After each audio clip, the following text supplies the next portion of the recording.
영상자서전 제목 찬송하며 살리라. 천광로 영상작가편 제4부입니다. 안녕하세요.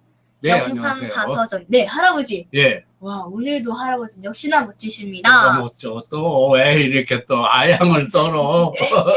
어쩌라고 하세요. 네, 제가 아까 전에 멋지다고 한 분은 영상자서전 청광로 작가님이십니다. 예. 청광로 작가편 제4부를 진행 맡은 저는 세종인사학당 방송반 드림 아나운서 6학년 박미수입니다. 할아버지, 네. 3부까지는 총괄편이었고 4부부터는 상세편이죠. 상세편 맞습니다. 네, 못다한 이야기가 좀 있고 좀 더 자세하게 말해야 할 것도 있다 하신 그거죠? 네, 그렇습니다. 네. 미소는 지금 10대 성장기를 살고 있죠. 면학기라고도 하죠. 네. 네. 그런데 20대, 30, 40대를 거쳐서 인생을 할아버지같이 한 70년 살다 보면은 처음에 꿈꾸었던 그 계획이 아나운서다 뭐 이렇게 이런 식으로 그것이 바뀌게 됩니다. 어떤 사람은 그런데 평생의 공무원으로 60년, 40년을 살다가 그래 이제 생을 마치기도 하지만 그 사람들도 은퇴를 하면 또 생활이 바뀌어요. 그러니까 오늘 이 영상 자서전을 하는 저는 작가로 살다가 뭐 여러 가지 과정을 거쳐서 영상 작가로 사는 거죠. 그냥 어릴 때 꿈꾼 그대로 사는 것이 아니라 한 10년 단위 길면 20년.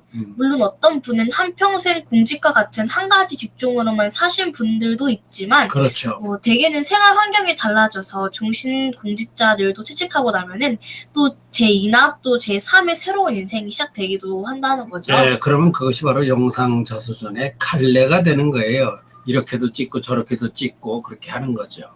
네, 바뀐다는 거네요. 네. 그러니까 제4부에서는 일생에서 약 25년이나 하셨던 일, 뭐죠? 네, 바로 작사, 작곡이십니다.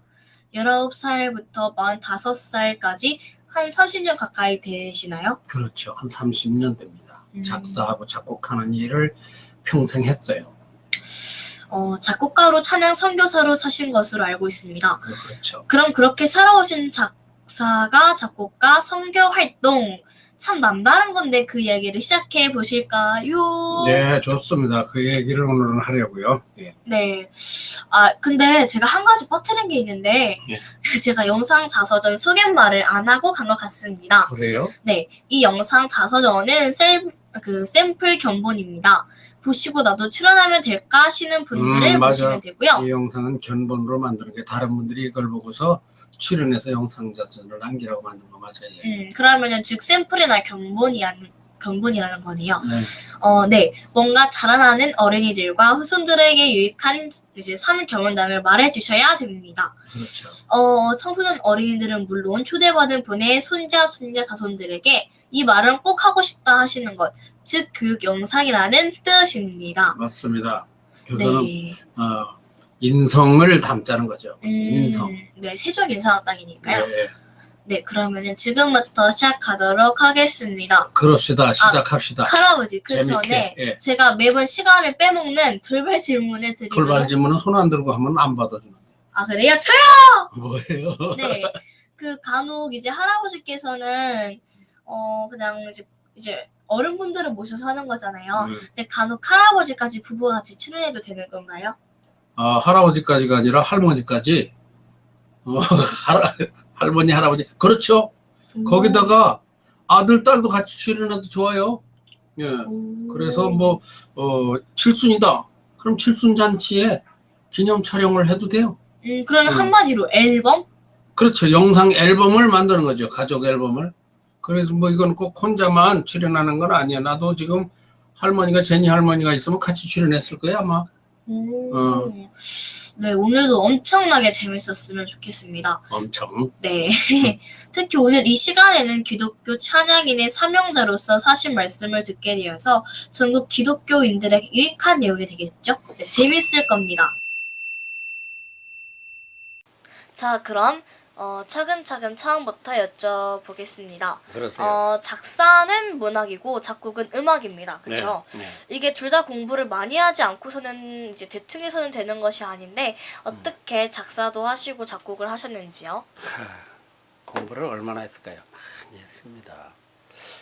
조금 공부해서는 작사를 하기가 말도 안 되고 작곡은 더더군다나 여간 많이 공부를 해서 되는 게 아니에요. 근데 거의 독학으로 내가 했어요.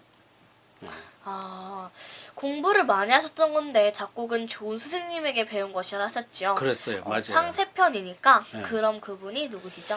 나창희 선생님이시라고 네. 돌아가셨어요. 그런데 아. 그분을 만나기 전에 이미 나는 독학으로 화성학, 대입법, 작곡법 이런 것을 공부를 했었어요. 근데 이제 나창희 선생님이 마감을 해주셨죠. 아, 네. 주로 독학이었으나 네, 그러면 나창희 선생님에 대해서 말씀해 주세요. 나창희 선생님은 내가 배우려고 1년을 배우다가 배웠는데 그분은 일본에서 음악을 전공하신 일본 시대에 네. 음악 와세다 대학 작곡가를 나오셨고 그리고 그분이 육군본부 군악대를 처음 만들어서 군악대장이 되셨고 오. 그 육군 사관학교를 나오신 분인데 나한테 작곡을 가르쳐 주셨습니다. 음악의 스승님은 나창희 선생이시고 네. 그럼 작사의 스승님은 누구시죠? 작사도 내가 그거 문학을 독학으로 내가 문학을 전공자도 작곡 전공자도 아니에요. 전부 다 그 독학으로 하여튼 밤낮 없이 공부를 네. 책을 뭐 학교에서만 우리가 공부하는 걸 알지만 집에서 독학이 더 좋아요. 그 전문적으로 공부를 하는 가운데 이 가사가 그렇게 어려웠어요. 작곡보다도. 그런가 하면 또 찬송가의 경우는 신학이니까. 근데 네. 이제 도한호 지금은 총장님은 그때 교수님을 만나서 그 신학 박사님을 만나서 이제 지도를 받게 됐죠. 역시나 독학인데 도한호 총장님은 어떤 분인지 말씀해 주세요. 그분은 40이 되기 전에 이미 한국찬송가위원회의 가사위원이 되셔가지고 네. 찬송가 가사를 심의하신 분이고 문학과 영문학과 이걸 하신 분인데 조직신학을 하신 분이에요. 성경에서는 조직신학이라는 건 교회의 틀입니다. 그 교수님이 총장님이 나한테 가사에 대한 자문을 해서 지도를 받고 첫째 용기를 주셨어요. 아, 잘 쓴다. 예, 그래서 이제 신학을 하면서 나도 신학을 하면서 네. 가사를 배우게 된 거죠.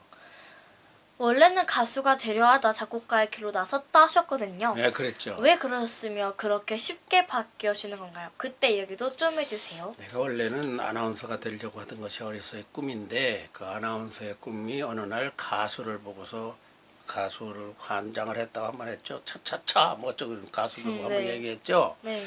그러다 보니까 작곡가로 가보니 가수를 되려고 해보니까 돈이 없어서 오기로 이제 작곡을 배우기로 했다고 그랬죠. 그 얘기 네. 내가 했어요. 2부에선가. 그랬는데 그 작곡이라고 하는 것이 정말 너무너무 어려웠어요. 그렇지만은 내가 너무나 하고 싶은 거라서 가수들을 내가 작곡을 해서 오히려 가르치는 사람이 돼야 되겠다. 그렇게 해서 그 가수의 길을 버리고 작곡가의 길로 들어선 거죠. 유행가를 작사하고 작곡하던 때 이야기는 길지요. 그때 얘기는 길어요, 진짜. 그렇죠. 그래서 좀 줄여서 들려주세요. 청소년들이 들었으면 좋겠습니다. 그러니까 내가 스승님들이 있는데 그때 스승님들이 살아계셨어요. 스승님들 밑에서 노래를 배우다가 작곡을 해가지고 스승님한테 한번 내보였어요. 이거를 저 작곡했습니다 하고 내놨거든. 네. 내놨더니 스승님이 그걸 듣고서 아무 맛도 안 해. 야, 얘가 언제 이렇게 공부했느냐 뭐 이런 느낌, 그 이상한 거 있잖아. 네. 아, 이놈이 그거 야. 그러더니 내가 이제 그걸 불렀어요. 스승님이 피아노를 치고 내가 부르니까 어떠냐, 괜찮으냐? 거꾸로 나보고 괜찮으냐 그래. 그래서 저는 잘 모르겠어서 네. 선생님 그때 이제 KBS 악단장을 하시던 선생님이에요. 그 선생님한테 그랬던 그 기억이 있습니다.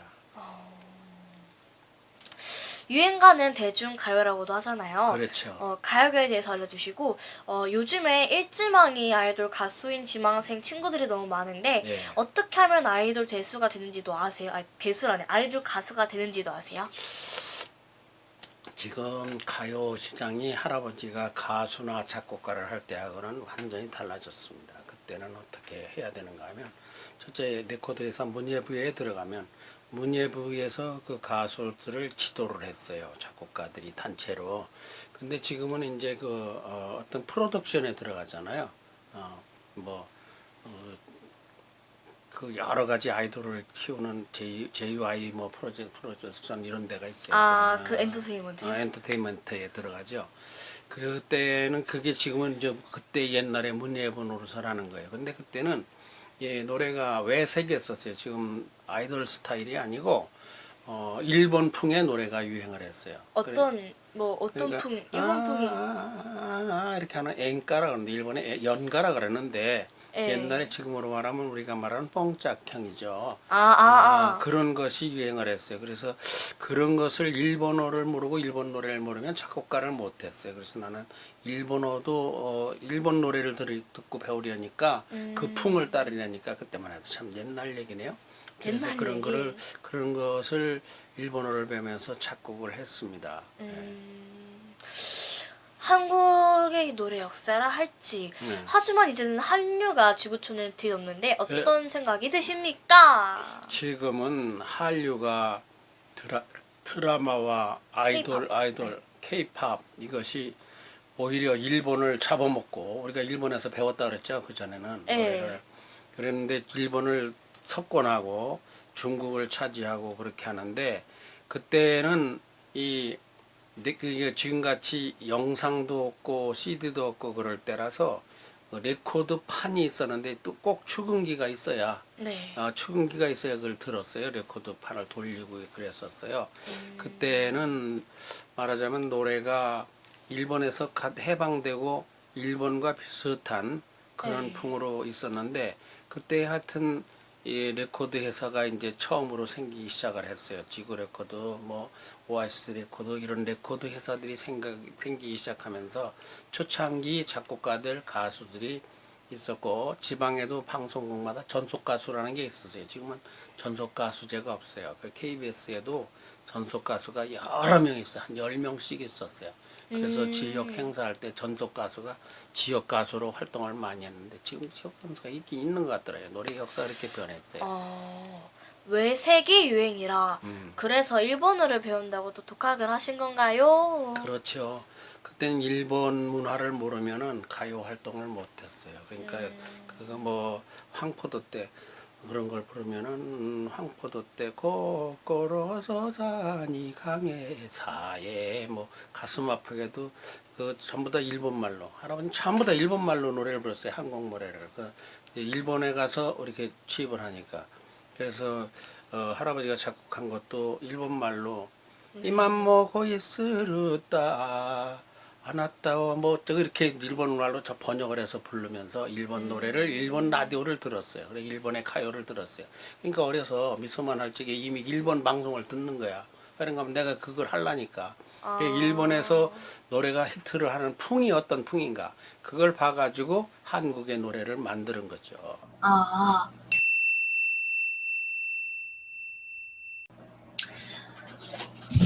작곡을 배운 그때 이야기를 좀 더 해주실래요? 그때 마을에서 내가 작곡을 배울 적에 방문을 닫고 화장실만 가고 하루에 한 번 화장실만 가고 뭐 방 안에서 노래만 듣고 일본 노래만 듣고 따라하고 가사를 베껴서 일본 노래를 따라하고 그리고 노래만 하니까 동네 아가씨들이 나에 대해서 아주 궁금해했어요. 밖에 안 나오니까. 그런데 노래는 일본 노래를 계속 하거든. 한국 노래도 하고 노래를 잘해. 그럼 뭐 하느냐고. 그러니까 우리 형님이나 어머니가 널 자꾸 물어본다는 거야. 근데 나는 물어보거나 말거나 이 작곡을 배워서 어떻게든지 노래를 발표를 해야 되겠다. 그래서 이제 작곡을 열심히 했죠. 하나 둘 작곡을 하기 시작했죠. 네. 그래서 첫 작곡집을 내십니다. 그렇죠. 한번 들어보도록 할 건데요. 처음으로 내신 레코드판 A 타이틀곡인데 제목이 뭐죠? 이거 찍힐 거예요. 어머님 문안들입니다 라는 건데 네. 이것이 이 친구가 이걸 불렀는데 나하고 나이가 동갑이에요. 동갑인데 노래를 잘합니다. 한번 들어볼래요? 네네, 들어볼래요. 조금만 한번 들어보자고요. 네. 가수니까 노래 잘하지. 저거 재생. 네, 맞아요. 안 나오네. 이건 찬송하며 살리라가 나오네. 지금 이제 디프를 이거는 이제 나중에 하나님을 찬송하면서 그때부터 이제 찬송가를 만들었던 거고. 오늘 제목이 찬송하며 살리는 그거 이제 아닌가요? 이따가 들으려고요. 아. 이것이 이제 그게 처음 작곡한 거예요. 아, 처음 작곡. 어머님 문안 드립니다. 가수가 노래를 잘해요.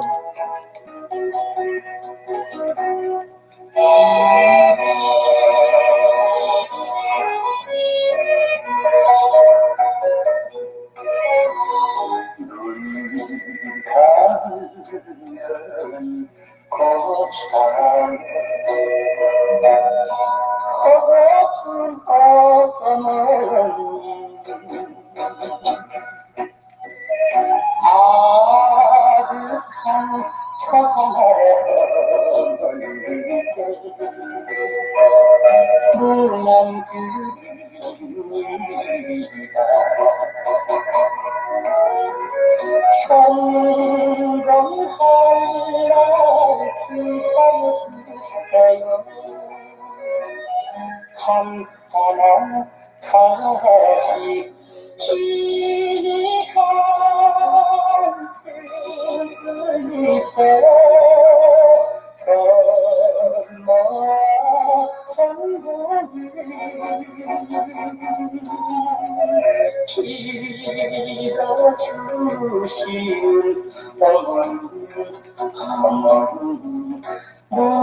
문안 드립니다.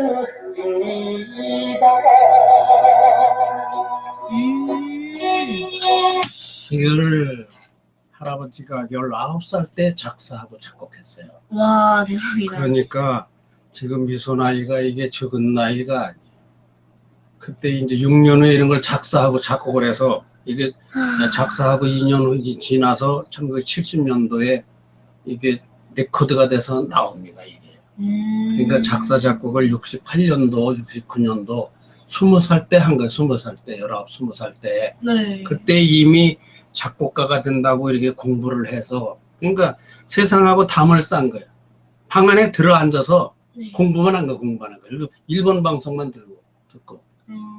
매어 사매바 어머 이끼로 걷겨너 하하 가스카니 미에로 아노야마하고 이렇게 이거를 일본말로 이걸 부르면서 네. 이렇게 그때 이미 이렇게 공부를 했다 이거죠. 요즘 어린이들 공부하는 거 보면 편해.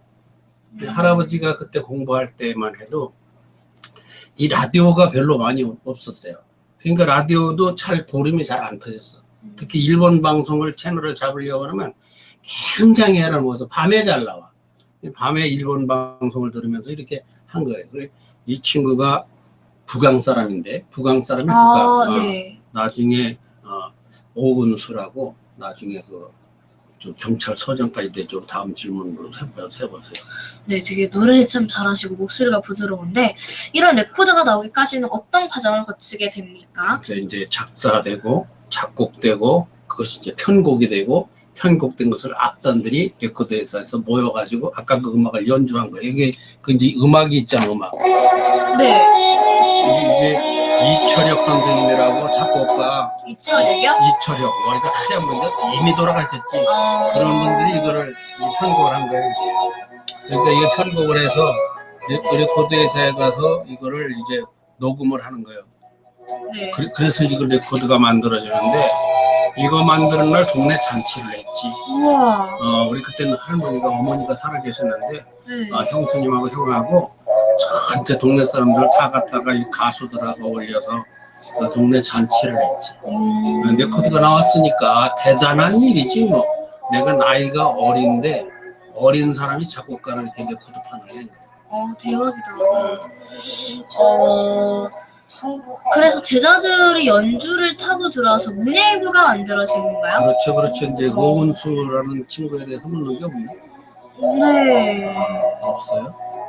네, 할아버지 미리 말씀을 해주셔가지고. 오은수라는 친구는 나중에 이걸 하다가 경찰서에 순경으로 잎사귀 2개로 들어갔어요. 그래가지고 그걸 3개, 4개, 그러다가 또 이제 또 진급을 하고 올라가서 나중에 무궁화 4개까지 돼서 총경이 돼요. 그래서 대전 동부경찰서장으로 마쳤는데 대성공을 했어요. 어머님 문안드립니다를 부르고 어머니 환각 칠순 때 우리들이 다 모여서 이 노래를 부르고 그랬는데 유명한 사람이에요. 그 사람이. 지금 살아계시나요? 살았지. 할아버지하고 동갑인데 내가 작곡한 거를 이제 친구가 부른 거지. 이 친구는 원래 OS 레코드사의 정진성 씨, 김학송 씨의 제자인데 정진성은 미워도 한 세상 이걸 작곡한 그런 사람들의 제자인데 내 노래가 좋다고 나한테로 내려왔어. 그래서 이제 나한테서 이 곡을 받아가지고 이제 빛이 나고 인생까지 좋아져 버렸어. 인생까지. 왜 어머님 문안드립니다 성공하라 기도해달라고 성공까지 해버렸어. 이게 이제 여기에 이제 한 10곡이 이렇게 가득 들어있죠. 그리고 이제 오아시스 문예부가 할아버지한테로 싹 거기 옮겨왔어. 거기 보면 가수들이 서울에서 난다긴다가 뭐 잘 나간다는 가수들을 싹 이제 나한테로 왔어. 그래서 이 레코드를 내기 시작을 했어. 그러면은 어느 레코드 그러면 어느 그때는 레코드 레코드 회사가 이제 지구가 있고 오아시스가 있는데 네. 거기에 못지않은 것이 신진 레코드사라는 게 지금 남대문 옆에 바로 우리가 섰던 그 자리에 그 촬영하고 그럴 때 섰던 그 옆에 상공회의소 자리에 남대문 녹음실에 신진 레코드사라는 게 있었는데 가요계에서는 아주 착한 거예요. 한국 가요의 역사에. 녹음하는 데는 딱 2군데밖에 없었어요. 지금은 녹음실이 100개도 1000개도 넘는데 네. 그때는 녹음실이 방음돼가지고 굉장히 어려워. 시설을 갖추기가. 그래서 그거를 그런 녹음실이 딱 2개밖에 없었는데 장춘단 녹음실 하나 하고 네. 가요계였어. 그리고 남대문 녹음실하고 그 남대문 녹음실에 뭐 그 김도향이 그런 친구가 같이 그때 이제 취입하고 이용복 뭐 이런 사람들이 김준규 작곡 하여튼 뭐 남대문 녹음실이 컸어요. 거기는 이 동판이라고 해서 레코드를 만드는 제작소를 개방했어요. 딱 2군데밖에 없었어요. 남대문 레코드 참 오래된 이야기. 그래서 그러다가 대전에다가 문예부를 냈는데 그때 대전의 가요는 어땠습니까? 대전 가요계는 아까 말한 대로 방송국에서 매주 콩쿨 대회를 했어요. 네. 콩쿨 대회에서 할아버지가 그래 처음부터 그 콩쿨 대회 심사위원을 했어요. 그러니까 전속 가수들이 있고 뭐 한데 콩쿨 대회에서 심사위원을 하니까 대전에서는 아주 뭐 엄청난 작곡가 이름이 엄청나지. 이제 그 노래 하려고 하는 사람들은 전부 다 나한테 와서 심사를 받아야 되니까 콩쿨 대회 1등, 2등을 뽑고 대전 가요계가 대단했어요. 대전 가요계가. 그래 그때에 작곡가들이 백영호 씨 동백아가씨를 작곡한 이런 사람들도 여기다가 사무실을 내고 할아버지도 사무실을 내고 할아버지 사무실이 잘 됐어요. 진짜 사람들이 많았어요. 뭐 이러다 보니까 한국 가요 역사 얘기가 나오는 것 같은데요. 제자는 얼마나 어떤 제자가 있었습니까? 제자가 통탈하면은 한 200명 정도 되는데 근데 지금 연락되는 제자는 몇 안 되지만 그때 그래서 레코드를 1집, 2집, 3집, 4집까지 독집을 하나에 10곡씩 들어가요. 한 40곡을 발표를 했는데 그 중에 2집에 이제 제니 엄마가 타이틀로 들어간 거지. 사랑의 임시정거장 뭐 여러 가지 여자 나그네 이런 4곡인가를 타이틀로 들어가고 제자들이 많이 있었어요. 곡이 참 좋다 소리를 많이 들었어요. 제니네 할머니요. 그러니까 제니 아빠의 어머니도 제자였군요. 그렇죠. 취입을 했습니까? 그렇죠. 아까 말한 대로 취입을 한 건데 그때 이제 18인가 그때 왔어요. 그때 와가지고 그때부터 공부를 해서 20살 때인가 그때 이제 아주 일찍 취입을 했어요. 그때 노래를 들어보면 네. 참 애기 소리가 나. 내가 아까 어떻게 가서 좀 들어봤는데 네. 와 진짜 그 애기 소리가 나대. 아주 그랬었어요. 제니네 할머니 노래 실력은 어땠고 어떤 활동을 했던가요? 그러다가 이제 예쁘게 생기고 그러니까 돈이 많지 않으니까 어디로 가는가 하면 텔레비전 방송 보러 갔어요. 네. 텔레비전 방송은 텔레비전이 100집에 한 대 있었어. 그때 텔레비전이 처음 나올 때라. 텔레비전은 나와봐야 아무도 몰랐어. 그래도 거기가 PRB가 싸니까 그리로 가서 출연을 했는데 그림같이 예쁘다고 했지. 그러다가 이제 그 가수 활동을 접고 그렇게 하고서 이제 네. 그렇게 하고서 이제 나하고 결혼을 한다고 해서 난리가 나는 거예요. 왜 가수 안 하느냐고 지금. 제니네 할머니 말고 또 어떤 가수들이 레코드를 냈고 활동을 하셨습니까? 그러니까 그 타이틀로를 했던 그때 이제 KBS 전속 가수들 중에 허주연이 같은 친구는 노래를 잘했어요. 그런 친구들도 와서 내 노래를 받아가지고 취입을 하고, 동서남북에서 딱 저 섬에서 뭐 목포에서 막 부산에서 그런 제자들이 왔는데, 부산에 있는 친구는 쌍쌍파티로 유명한 그 김준규 씨가 내 친구죠. 이제 나보다 나이가 2살 많은데 친구로 처음부터 신진 레코드사에서 같이 지냈어요. 너무 높으면 잘릴 건데 머리가. 안 잘려요. 어떻게 알아? 아, 여기만, 그렇지. 여기서 안 잘리면 되는 거지. 하긴, 지금은 여기서 안 잘리면 되는 거지. 맞아.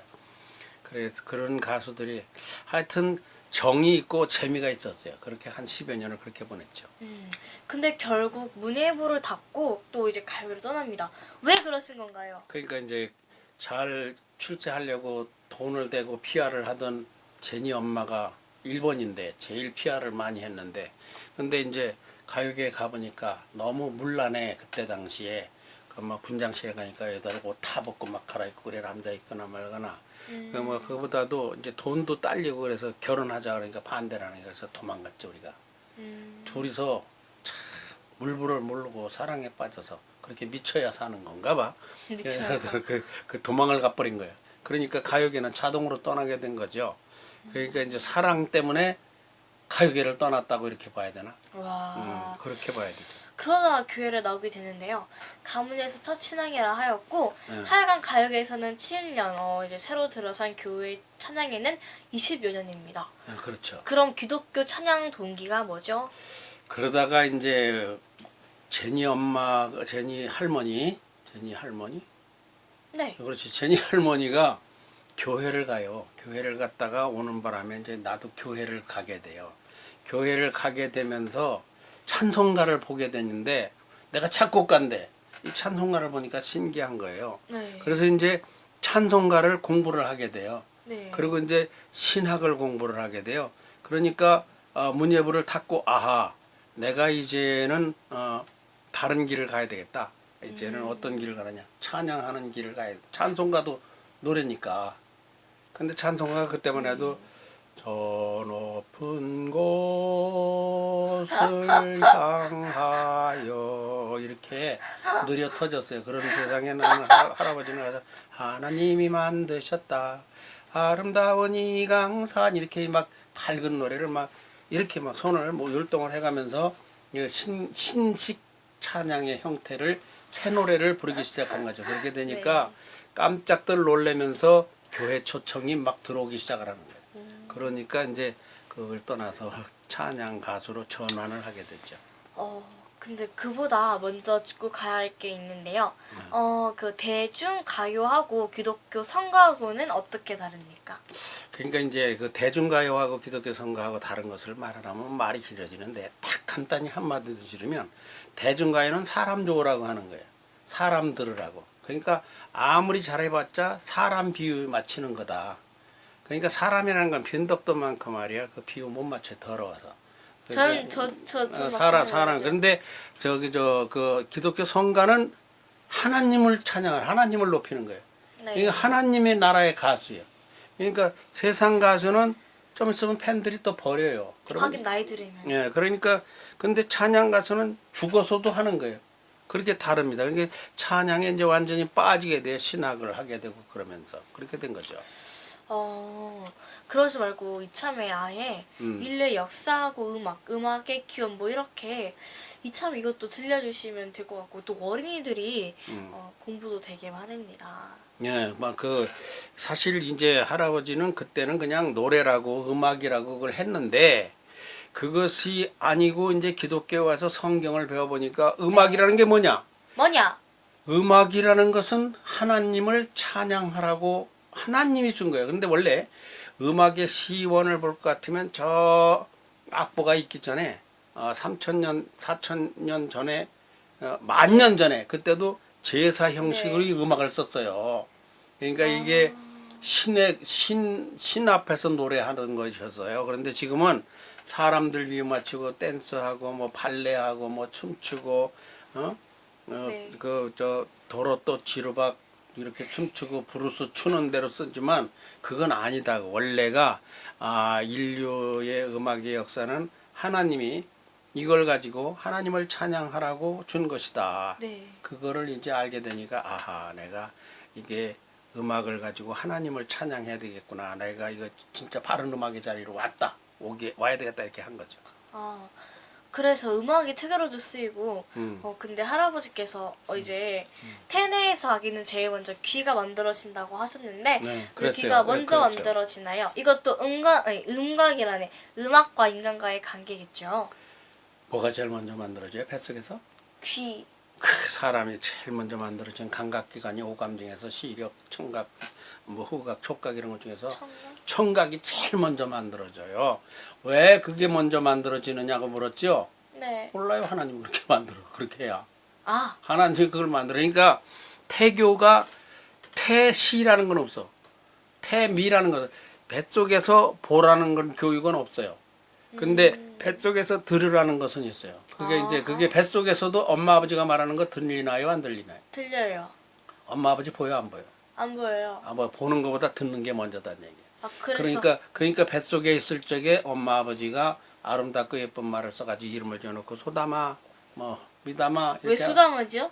미소니까 미담이. 아, 미담. 그거 담자는 왜 담자예요? 이야기한다고. 아. 담은 이렇게 정다운 대화의 뜻이야. 네, 과연 그런 이름을 지을 수 있게 대답. 해줄까? 아니 글쎄 하여튼 간에 뱃속에 있는 아이에게 그런 말을 해주는 거죠. 그게 사람 관계에서 귀가 제일 중요한 거예요. 그러니까 귀에 네시버 끼고 이어폰 끼고 네시바가 뭐예요? 네시버를 이어폰을 네시버라고 했었어. 예전에 좀 이어폰이라고 그러지. 네시버 이어폰 끼고 다니지 말아라. 근데 왜 화면을 안 남겨는겨? 할아버지 넘기지 말라 해서. 아니지 이제 끝났는데 넘겨놔야지 다음 걸 봐야지. 인류 음악사를 보면은 원래 종교용으로도 쓰이던 음악이 인간의 희노애락이나 종교용으로, 종교용으로 쓰이던 음악이 인간의 희노애락이나 즐거움 같은 노래라는 것을 바뀌었다. 그렇죠. 인간은 음악을 가지고 드리라고 하는 찬양의 대사 대신 엉뚱하게 인간의 사랑이니 이별이니 미움, 슬픔, 희랑, 및 뭐 이렇게 표현하고 있는데 쓰고 있다. 뭐 이건 잘못되었다. 어떻게 남들이 잘하지 않은 이런 말씀을 하시는 건지 남들이 이런 증거가 있나요? 이런 말은 남들이 안 하죠. 안 해요. 이건 할아버지만 하는 얘기예요. 아무리 가수가 노래를 잘해도 사람 비유나 맞추는 건데 성가를 하고 찬양을 하는 사람은 좀 못해도 그래도 하나님의 비유를 맞추는 사람이다. 하나님 앞에서 진짜 복받는 노래다. 그런데 세상의 노래들은 복받는 게 아니라 벌받는 노래다. 그건 이제 할아버지만의 독특한 논리인데 기독교인이다 보니까 찬양의 사명자다 보니까. 그런데 그런 걸 잘들 모르죠. 그러니까 음악의 본성을 이제 본향, 본질을 찾아서 이제 찬송하며 살리라 결심을 하신 거죠. 그렇죠. 아까 그 찬송하며 살리라가 여기 나오다가 말했던 게 그거야. 그렇게 결심을 한 거죠. 예, 말하세요. 네. 그럼 찬송은 어떤 것입니까? 그냥 다 다른 거예요? 찬송과 찬양과 찬미와 노래와 송축과 찬양에 대한 이야기도 엄청나게 많이 있어요. 이제 결심을 하는데 이건가요? 이게 찬송하며 살리라. 애기 소리가 나.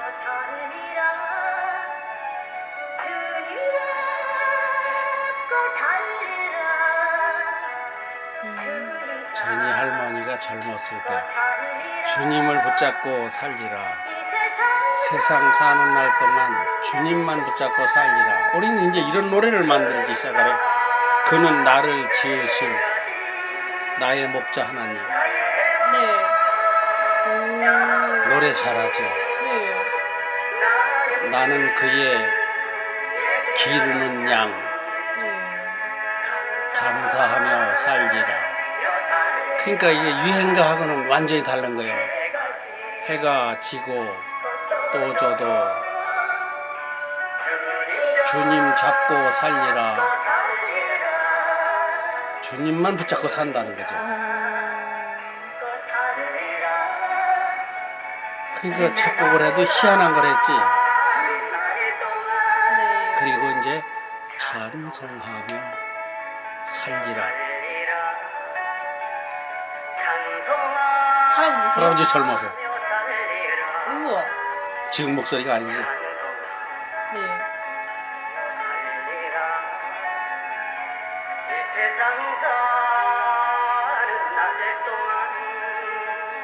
그는 입을 지으신 나의 목자 하나님, 우리 부부가 이런 일을 했어. 이걸 수백 곡을 작사하고 작곡하고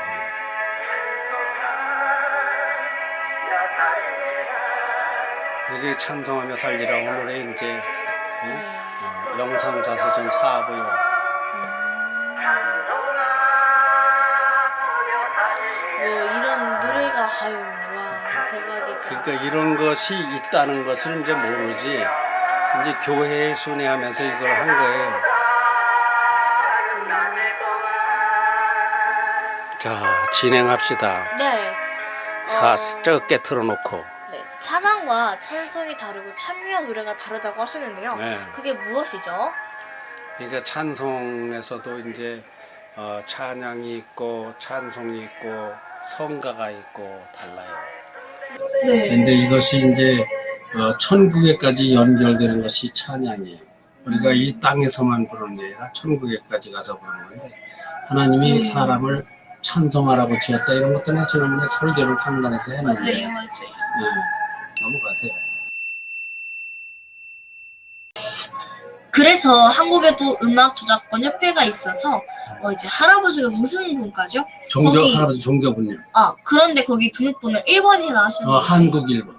그러니까 이제 그 한국에는 음악 저작권 협회가 있는데, 동료 분야는 푸른 하늘에서 작곡한 윤구경 선생이 1번. 그 다음에 이제 가요 분야는 애수의 소야공, 비 내리는 하늘, 박시춘 선생이 1번. 그 국악부에는 제비 물러나간다는 박동진 선생이 1번. 그리고 또 이제 순수 분야는 네. 내 고향 그 가고파를 작곡한 홍남파 그런 분이 1번. 네. 그리고 이제 이게 4개가 있는데 할아버지가 이제 종교 분야를 만들어요. 종교 분야를 만들어 가지고 찬송가 만들고 찬부가 만들고 곁들성가 만들고 그런 사람들. 지금은 그때 그런 분야가 없었어. 그래서 할아버지가 첫 번째로 그걸 등록을 해서 1호지. 등록이 1번. 그랬었죠. 이제 종교 분야라 신학을 배우시작하신 거죠? 그렇죠. 신학에 푹 빠진 이야기도 해주세요. 신학은 이제 내가 빠져가지고 공부를 하려니까 굉장히 공부하기 어려워요. 근데 그때는 이제 신학교가 많았어요. 근데 서울의 장로교 신학교라고, 신학대학이 아니고 장로교 현학교, 이황이라는 학장님이 하던 학교가 있었어요. 네. 그 학교에 저를 두고 신학을 배우면서 중점적으로 찬양 신학을 배워요. 찬양 신학. 찬양을 네. 어떻게 할 것인가, 찬양 연구를 하는 실천 신학에서 찬송론을 배우게 됐죠. 그런 거였군요. 네, 근데 할아버지 이게 지금 근데 그 신학에도 여러 가지 교과서가 있을 건데 그 중에서 이제 찬양학을 전공을 하셨을 텐데요. 이제 신학의 교과목에서 찬양은 어디에 속합니다? 어디에 속합니다? 네, 속합니까? 신학에서 찬양은 하나님께 드리는 그 무엇보다 소중한 거예요. 사람을 하나님이 찬양하라고 사람을 만드셨어요. 사람을 왜 만들었느냐? 찬양하라고. 찬양하라고. 그러니까 일하라고 그러라고가 아니고 찬양하라고. 그래서 나중에 이 세상이 끝나면 천국에 가서 찬양만 시켜요, 하나님이. 전도해라, 설교해라 이런 게 아니고, 네. 헌금해라 이런 게 아니고, 찬양만 받으시 하나님이 찬양하라고 지은 거죠. 자, 그럼 갈 길을 보니까 줄이면서 얼른 왜 찬양해야 하는지 말씀해 주시겠습니까? 왜 찬양해야 되느냐? 하나님 때문에.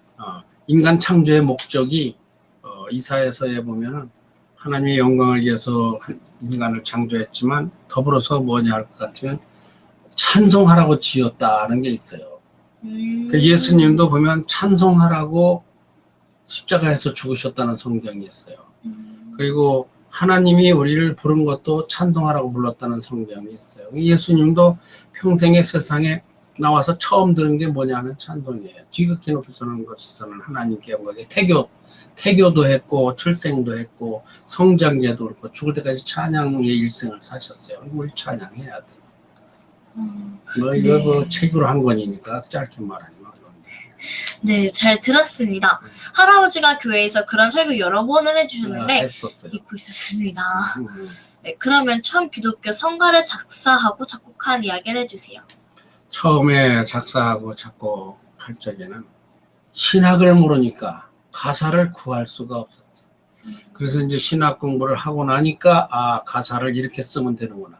그래서 도하나 총장님한테 가서 작곡은 내가 할 줄 아니까 문제가 안 되는데 이거 가사가 신학적으로 하자가 없습니까 하고 물어보면서 그러면서 이제 활동을 시작하는데 어디 가서 뭐 내가 이거 작곡했다고 얘기할 때 갑자기 우리 교회에서 특송을 한 거예요. 네. 우리 교회에서 특송을 하다 보니까 이제 부흥회라더라고. 강사님 오셔서 특송을 했어. 그러니까 이제 내가 작곡하니까 아 그냥 놀래시는 거예요. 내 부흥회 와서 또 해달라고. 그런데 어디라고 다음에 서울 산다고 뭐 대구 산다고 그 강사님을 따라다니면서 했더니만 부흥회라니까 여러 개 목사님들이 와가지고 아이고 집사님 어떤 그런 찬양을 다 부르십니까? 은혜 받았습니다. 명함 좀 보세요. 우리 교회 좀 볼 수 있느냐고 그래서 막 퍼져나가기 시작을 하는 거예요. 네. 그런데 기독교 일반 노래를 부를 때는 방송국에서 내 노래를 안 틀어줘.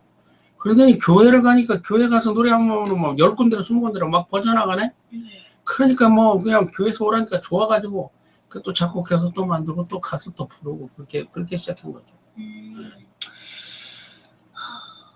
성가는 작곡이 어려운가요? 아니면 작사가 더 어려운 건가요? 성가에서 작곡은 어지간한 사람은 안 돼. 작사는 정말 어렵습니다. 작사가 10배 어려워요. 왜 그런가 하면 성가의 가사는 신학적으로 말이 안 되는 소리를 하면 안 돼요. 신학을 모르는 사람은 성가의 가사를 만들면 안 돼요. 가사가 어렵습니다. 뭐 이제 한 예수님의 일생이 찬양의 일생이라 그러니까 정리를 해보자면은 하나님은 태어나서부터 이제 태교를 할 때부터 이제 다 들으셨고 찬양을 그렇죠. 죽을 때까지 찬양을 하셨다고 하셨는데요. 그렇죠. 왜 찬양하지 않으면 안 되는 거죠? 찬양하지 않으면은 예수님을 못 만난다는 성경이 있어요. 너희가 찬양하지 않으면 나를 영영 만나지 못할 것이다 하는 게 있어요. 그러니까 미소도 찬양을 해야지 아이돌 가수를 부르면 안 돼. 기독교인들은 찬양을 해요. 찬양을 해야 예수님이 찬양 속에 만나주시는데 이게 미래의 찬양이에요. 계시록에 보면 유리바다의 재앙을 통과할 때 우리가 천국에 가는데 그 재앙이 많아요. 그러면 인동한 것을 뗄 때 그리고 예수님 재림하실 때 다 찬양 속에 재림을 하시기 때문에 찬양 안 하면 하나님을 못 만나요. 영생이 못 들어가요. 예수님 만나주지 못한다고 딱 얘기했어요. 그럼 아이돌 가수나 클래식 가수들이 부르는 노래는 하나님이 싫어하시는 거예요? 아, 싫어하십니다.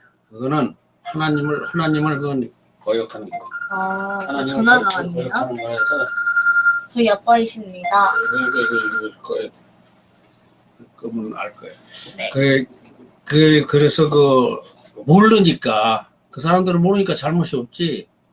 그 아이돌 가수 뭐 유행가 가수 그 사람들은 이제 아유 찬양이 뭔가를 모르니까 그러니까 노래 가져와서 하는 건데 하나님이 그건 싫어하세요. 무조건 싫어하세요.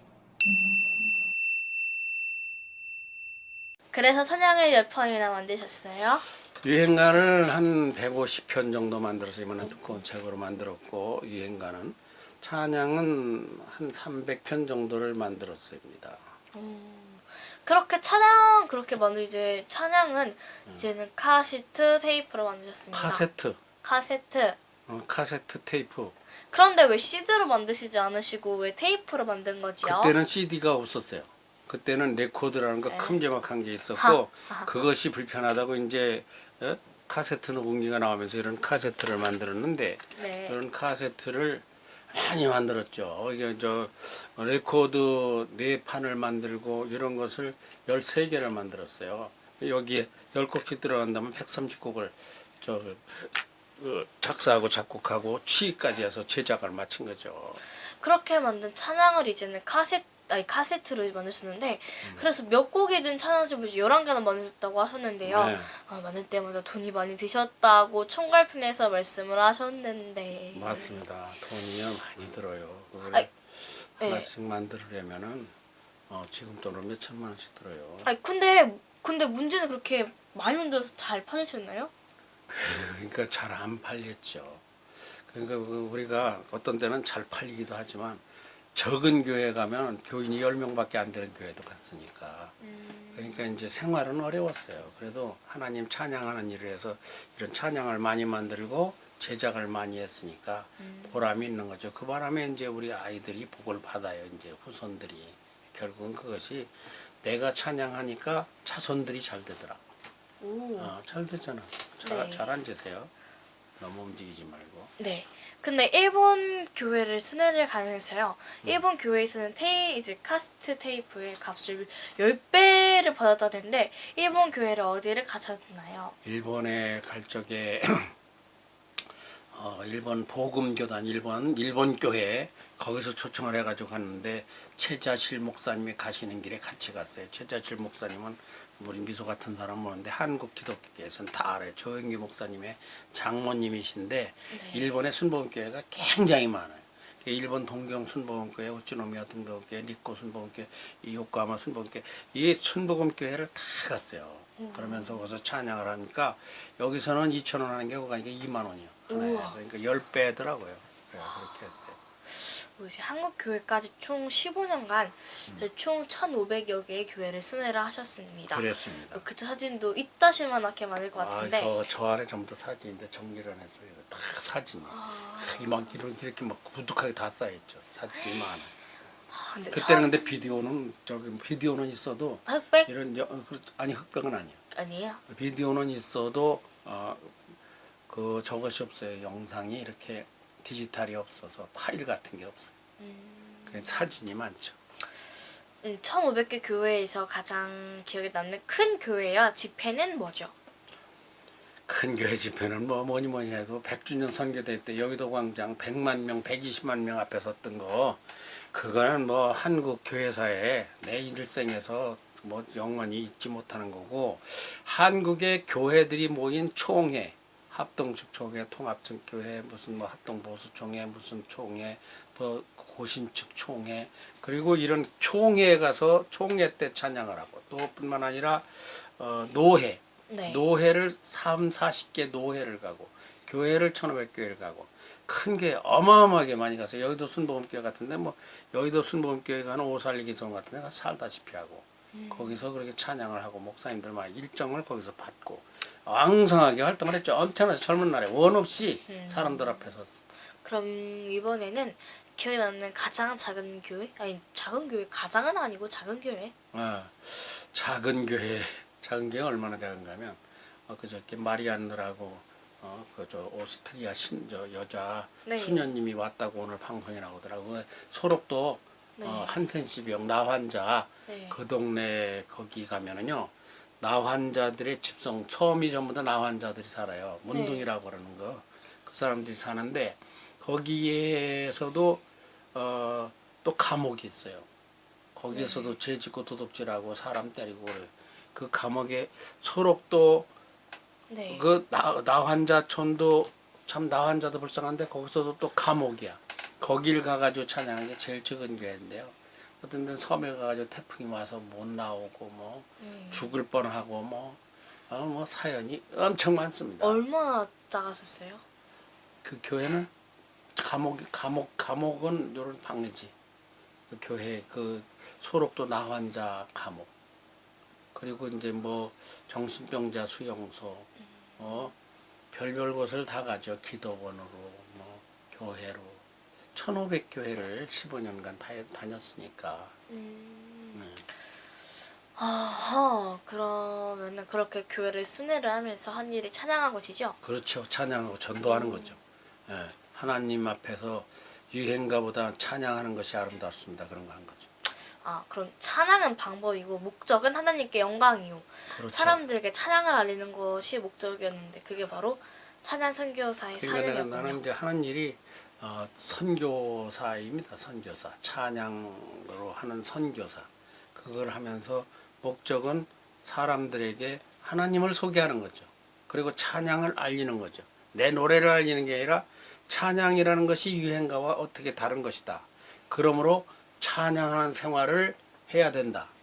유행가 하는 생활에서 떠나야 된다. 유행가 하는 사람들 보면 노래 한 대로 된다.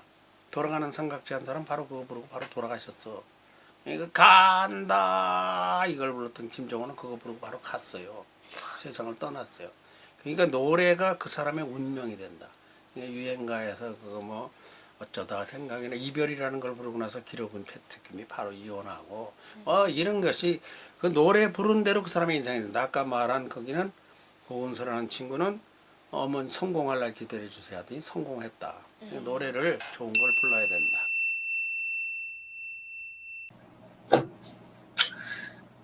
찬양하는 것도 그냥 같은 노래가 아닌가요? 그 하나님이 그런 노래를 부르라고 우리를 지으셨다는 건데 하나님은 왜 노래를 그렇게 좋아를 하실까요? 하나님이 우리가 하면 좋아할 게 뭘 것 같아? 노래 빼고.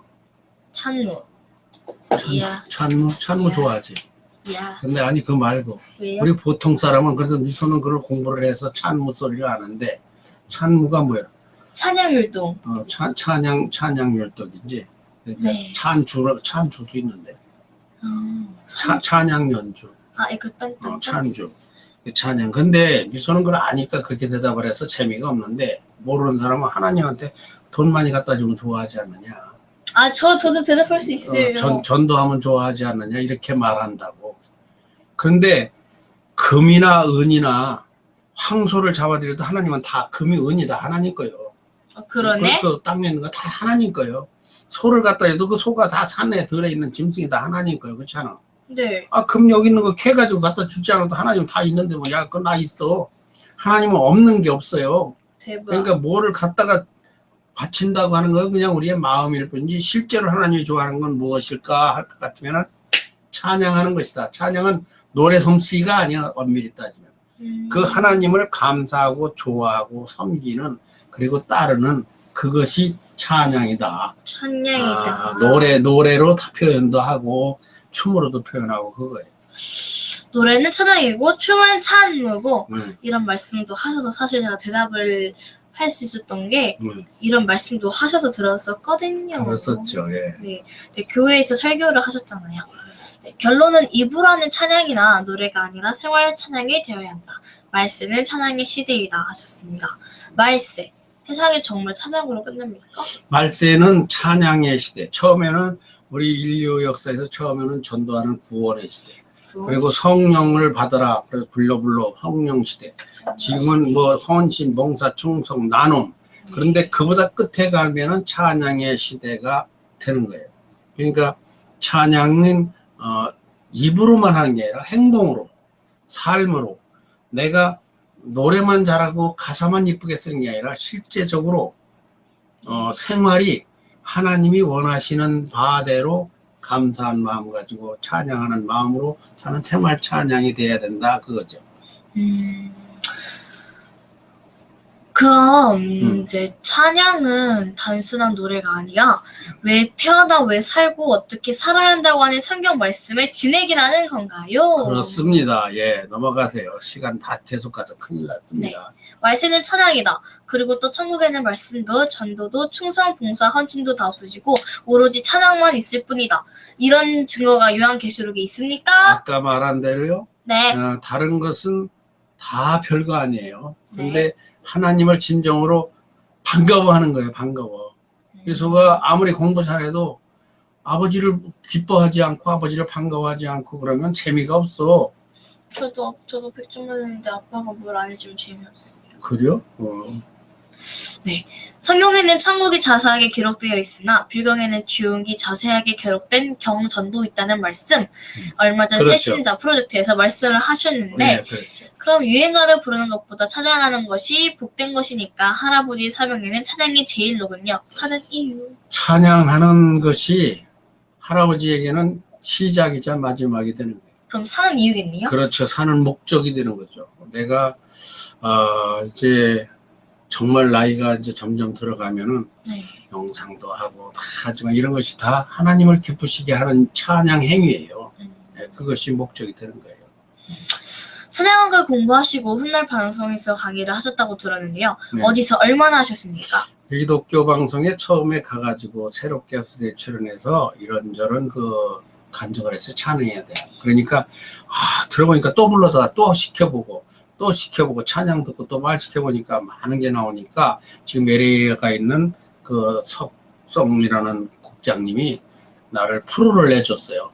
있는 걸 다 해라. 그래서 찬양의 네. 시간이라고 해서 천광로 선교사가 그걸 지나서 1년씩 하고 부산에서도 하고 또 청주에서도 하고 극동방송에서도 하고 여러 해를 이 찬양에 대한 강연을 했습니다. 이제 그리고 방송에서 강의한 내용이 책으로 나와서 백석대학교 신학과 교재로 쓰인다고 하셨잖아요. 그랬죠. 백석대학교에서 교과서처럼 배우는 책을 쓰셨다는 건데 그런 책을 쓴 할아버지를 직접 만나 뵙다니 정말 놀랍습니다. 근데 모르잖아. 그런 것이 얼마나 이게 어렵고 쉽지 않은 건가. 미소가 실감 나나? 아니요. 잘 안 나지. 근데 이게 해보면은 미소가 그렇게 한다는 것은 상상을 못하기 어려운 거예요. 그 할아버지 얼마나 공부를 열심히 한다고 했는가를 알게 되지. 결국은 전도하는 목적이다. 아버지 세례를 받고 집사 장로가 되는 이유가 바로 찬양을 하고 찬양을 가르치고 또 천국에 가서까지 찬양을 하는 것이로군요. 그렇죠. 그럼 천국에서는 찬양 못합니까? 밥도 안 주고? 천국에서는 천군 천사와 더불어 하나님 앞에 찬양만 해요. 천국에서는 밥을 안 먹어요. 그래도 맨날 아니 우리는 지금 육체가 있으니까 밥을 먹지 우리의 영체는 밥을 먹는 게 아니에요. 그러니까 세상을 살다가 죽으면은 영혼이 하나님께로 가는 거예요. 하나님을 모르는 사람은 하나님께로 못 가고. 그럼 계속 찬양만 하는 거예요? 한치도 쉬지 않고? 거기 가면 찬양만 하는데 찬양하는 것을 일컬어서 무엇이냐 하면 가장 맛있는 걸 먹고 여기서 가장 즐겁고 가장 행복한 것에 1000배다 만배다 이렇게. 그러면 한시도 쉬지 않고 찬양만 하는 거예요? 찬양하고 또 찬양하면 기쁘니까. 그리고 영생을 하는 게 영생이 영원히. 그러니까 노래 부르는 거로 자꾸 이해를 하니까 그래요. 노래 부르고 춤추고 이것이 아니다니까. 그건 하나의 방법이고 진정한 찬양은 그 영혼 속에 들어있다. 인간 창조의 목적, 노래나 시나 문학이나 춤과 말 모두가 찬양인데 이 찬양의 핵심은 하나님을 아버지로 믿고 그를 기뻐하는 삶으로 살아가는 것이다. 그래요. 맞아요. 예. 제가 이런 할아버지의 영상 자서전을 진행하다 보니 두고두고 또 배우겠습니다. 네, 그러세요. 보고 또 보세요. 예. 네. 자, 그럼 이제 영상 자서전 제4부를 마치겠습니다. 마쳐가네요. 그러면 앞으로 어떤 계획이 있으신지 말씀해 주세요. 앞으로요. 어떻게든지 찬양에 대한 그 새로운 할아버지가 공부한 찬양 신학 이것을 널리 퍼뜨리는 목사님들을 모시고 전도자들을 모시고 청년들을 모아놓고 찬양에 대한 그러한 신학 하나님 말씀하신 거 잘 모르거든 세상 사람들은 그거를 많이 퍼뜨리는 걸 그렇게 살으려고 하는 거예요. 영상 자서전으로는 미래를 꾸미되 어린이들을 이끌고 찬양 활동으로는 지구촌의 영혼을 불러들여서 그렇죠. 하나님의 나라로 이끌고 알겠습니다. 그렇죠. 여기서도 찬양하는 거 이 말로도 찬양하거든 시로도 하거든 연기로도 하거든 이게 모든 속에서 찬양이 있어요. 하세요. 네. 그런데 이런 계획은 어디서 어떻게 감당하면 좋을까요? 그게 이제 앞으로 이제 제주도를 가거나 육지에 있거나 하여튼 이런 것에 대해서 신학교에 출강을 하든가 뭐 어떻게 해서 이런 것을 앞으로 이제 열심히 해야 돼요. 할아버지는 죽을 때는 결국은 찬양하면 죽어. 다윗이 할아버지의 스승님인데 다윗은 그가 왕인데 뭐라고 그러고 죽는가 하면 이스라엘의 왕 다윗의 마지막 말이다 이렇게 유언을 그렇게 말하지 않고 이스라엘의 노래하는 자의 마지막 말이다 그래서 찬양하는 사람의 마지막 말이다. 그 사람은 왕보다 찬양하는 것을 더 귀하게 하는 거예요. 워크샵, 세미나, 포럼이 아니고 세종 인성학당처럼 다솔 찬양학당을 만드신다고 하셨는데 왜 다솔입니까? 다솔이 뭔가요? 다솔. 우리 찬양에는 성경에 보면 찬양의 왕이 있어요. 그 다윗 왕이에요. 다윗은 시편에서 여호와는 나의 목자시니 뭐 이런 걸 쓰신 분이에요. 예, 그리고 또 한 분은 누가 하면 다윗의 아들 솔로몬이에요. 그분은 노래의 왕인데 다윗과 솔로몬의 이름을 따서 다솔 찬양학당. 찬양의 다윗, 노래의 왕 솔로몬의 앞글자를 따서 다솔이라는 거죠. 찬양의 왕 다윗과 노래의 왕 솔로몬. 솔로몬은 아가를 만들고 솔로몬은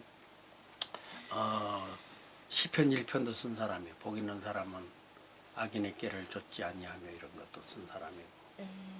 그러면은 할아버지는 다솔의 제자이십니까? 아니면 후배? 그렇죠. 아, 다윗의 후배죠. 다윗의 제자입니다.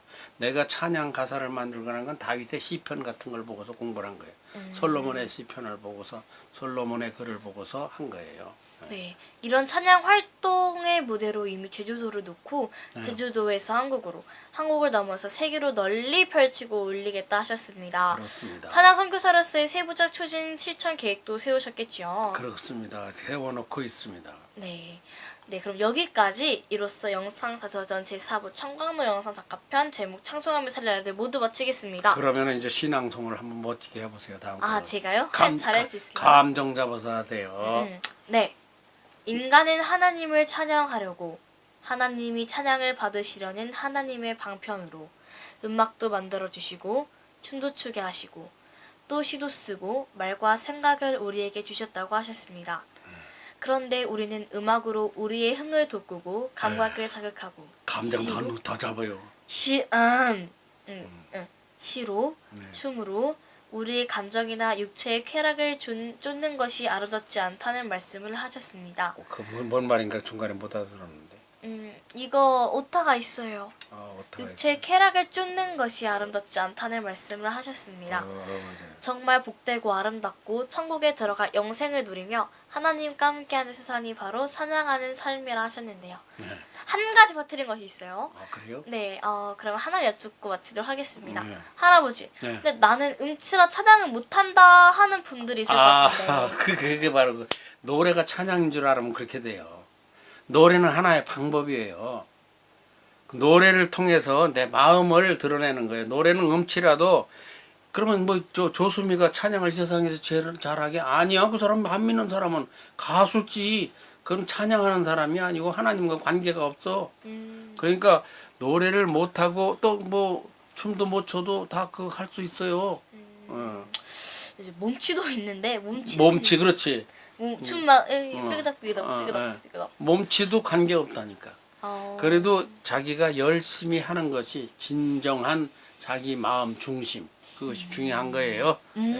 사람의 귀나 눈은 겉만 보고 듣지만 하나님의 그 중심은 마음을 보고 들으신다. 그렇습니다. 그러면 잘하고 못하는 것보다 진실함을 보신다는 거네요. 그렇습니다. 네, 여러분 마쳤습니다. 마쳤습니다. 네, 여러분 오늘도 시청해 주셔서 감사하고요. 저는 세종인사학당 방송반 드림 아나운서 4년차 6학년 박미소였습니다. 아이고, 할아버지 전화 감사합니다. 한번 잡읍시다. 어떻게 이렇게 잘하세요? 감사합니다. 할아버지 잘한다고 감사합니다. 3부에서 잘한다고 칭찬을 여러 사람이 했어. 정말요? 아빠 됐어요? 그 아빠는 제대로 보기나 봤나 난 그거 모르겠어. 네, 그러면은 이만 여기서 인사드리도록 하겠습니다. 네, 안녕히 계세요. 감사합니다.